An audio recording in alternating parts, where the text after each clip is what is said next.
Hello, I'm Helen Hansen, and today we're going to be focusing on the breath as a stress buster tool. I believe that the body has an innate wisdom of how to heal itself, and one of these golden keys is the breath. Now there's two main types of breathing, voluntary and involuntary. Of course, the majority of our breathing is involuntary. It happens as we go about our day. We don't even need to think about it. But how much time do you spend a day observing and consciously being aware of your breath? Is it 1 minute? 2 minutes? Nothing? When we take the time to observe where our breath is at, what is happening with our breath, this gives us the opportunity to notice what state we are in. And from here, we can then choose where we would like to move to. Change starts with observation. So let's take a moment now just to observe. Where is my breath at? So do this wherever you are, no matter what you're doing. Don't stop what you're doing and change your breath at all. Just very quickly notice, where does your breath travel to? Does it end here? Does it travel a little bit further down into the chest? Does it travel very deeply into your belly? Where is your breath traveling to right now? The majority of people, the majority of time during the day, have shallow upper chest breathing. And if you are one of these people, be aware of how your shoulders or possibly even your neck feels during this time. And maybe even now, if you felt that your breathing is ending in the upper or middle chest area. When we have deeper belly breathing, it's usually when we are involved in a workout or some activity with lots of movement. And let's face it, our emotions and well-being before exercising is quite different to by the time we've finished. And that is largely due to the breath. And through exercise, we can see how the breath just automatically supports the activity that we are in. And so this is true for any and all situations. Our breath can support us to transform our state of well-being, our mental capacity, and our emotional turmoil. And it can bring balance to all those areas, the physical, the emotional, and the mental. And when we are feeling balanced and in control of ourselves, this energy radiates outward, and the others around us start to feel that as well. And so we start to have this ripple effect of not only what's happening within us, but sending it out and receiving it once again through others. Now today we're going to focus on nasal breathing, because breathing in and out through the nose is generally much more calming than breathing in and out through an open mouth. So let's look at a situation. Think of a typical challenging situation that occurs frequently in your life. Maybe you have a boss or somebody in work, a colleague or a supplier, a client that you work with that continually confronts you. Maybe you have a child that doesn't listen to you and argues a lot with you. Or maybe you have a spouse that also responds to you in a negative way and is not open to hearing you or doesn't let you finish talking. Now, in all of these situations, your subconscious will want to react in its habitual pattern. And whatever story it is that you play out frequently, maybe it's going into the victim mode, maybe it's becoming very defensive, maybe it's responding aggressively and shouting.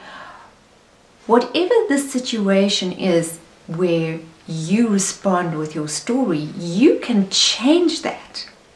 just with breathing.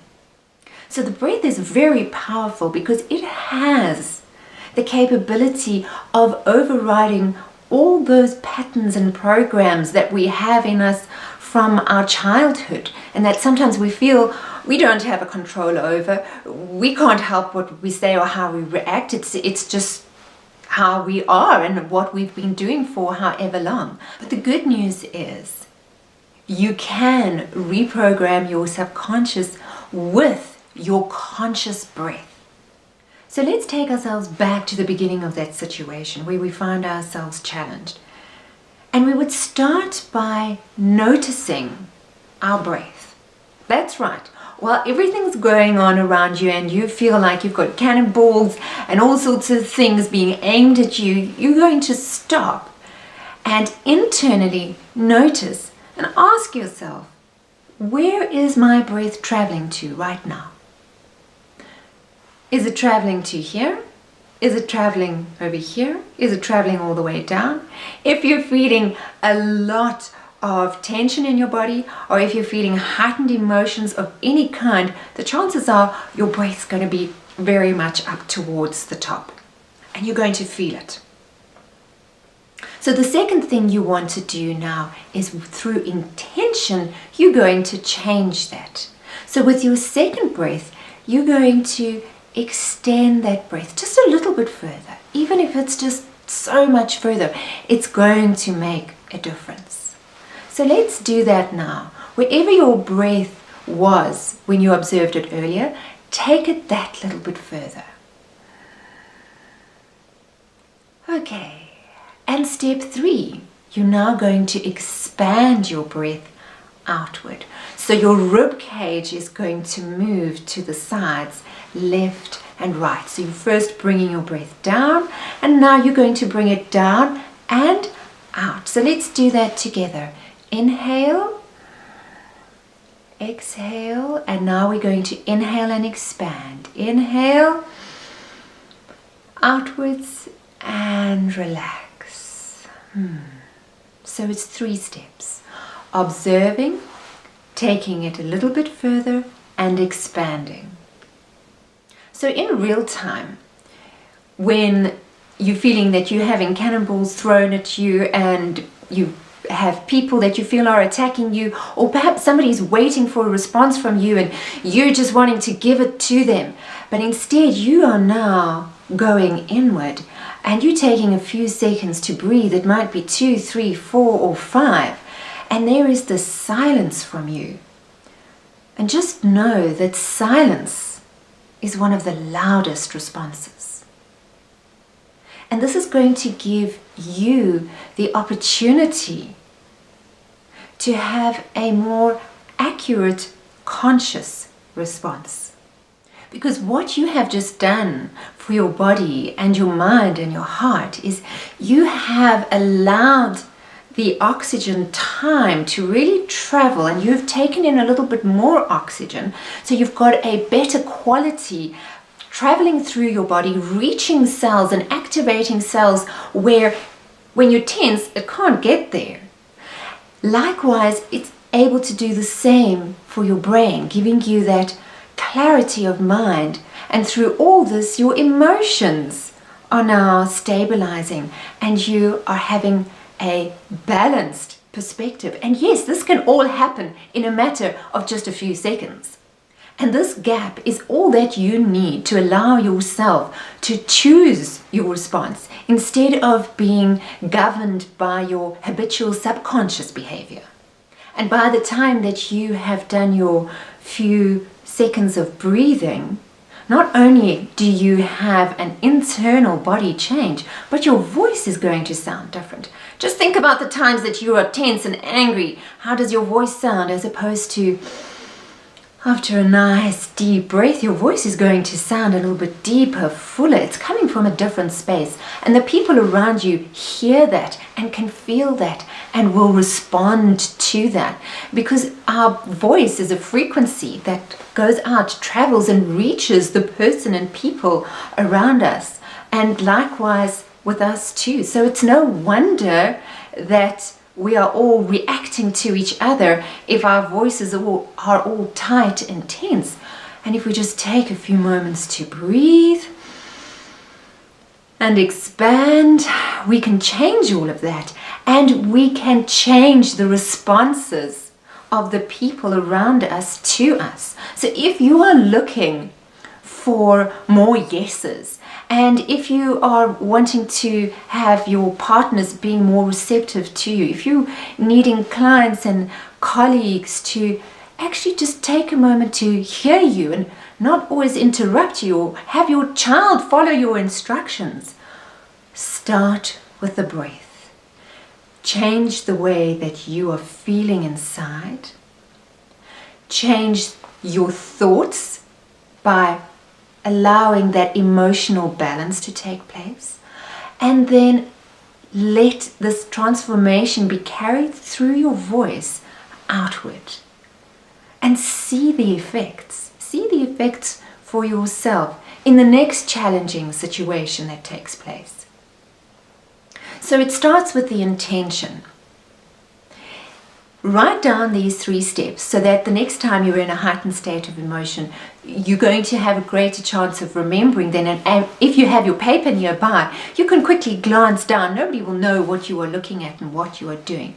But it starts with that planning beforehand. So you write down, number 1, you're going to, in that heightened state, observe, where is my breath? And if it's up at the top, you want to take it down. If it's in the chest, you want to take it down. If it's reaching your rib cage, great, you can still take it right down into your belly. If it's in your belly, you can take it throughout your body. So wherever it is, you can always take it further. And then step number 2 is to take it just that little bit deeper. So you're going to be drawing it in and down. And step number 3 is expanding it outward. And remember, like everything else, it takes practice. If you are so used to reacting to certain situations in a certain way, it is going to take a few rounds for your body and your mind to start doing something new. But don't give up. The first time, you might completely forget about it. That's okay. If you remember it afterwards, you've remembered it. Well done. You go back again. The second time, maybe you remember it while you're in the middle of an argument. That's okay. Start using it then. It's never too late. The third time, you might remember it a bit sooner. The fourth time, you might remember it straight away, but you don't follow it through completely. That's fine. Whatever your process is, that's perfect for where you are right now. But keep on going with it. And remember, it is practice that is going to get you to the point where you are able to, even before somebody brings in a heightened emotion, you are already holding your space and holding your ground through the breath.